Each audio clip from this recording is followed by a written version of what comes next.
much rather be leading a unified country down the path he's taking. Anybody would. And now we find out that his Secretary of State, according to Nikki Haley, his Secretary of State and Chief of Staff don't believe a single thing that he's trying to do. And furthermore, are trying to undermine it. Well, they're gone. They are history. And everything they supposedly tried to stop has happened. So you people that voted for Donald Trump, you have a reason to continue to be confident, proud, happy, whatever, because he's not buckling. Even though I am sure that he started out with a desire to meet these people halfway in an effort to win them over. When he found out that that wasn't going to happen, he doubled down on his agenda. He did not double down on making them happy.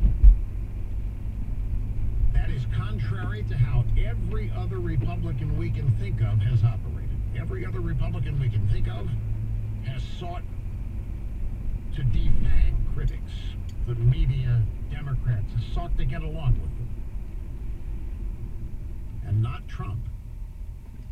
So this vitriolic hatred for him is entirely understandable, simply in a human behavioral and human nature way, before you even add the politics to it.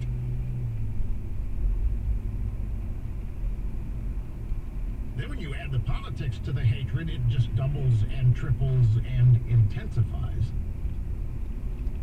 And in the face of all of this, Trump hasn't buckled. Now, he may not have moved as quickly on some things as you would like, but he's not a king, nor a dictator. So, anyway, she says that she did tell him. But my guess is she didn't have to. He probably knew. He's not an idiot.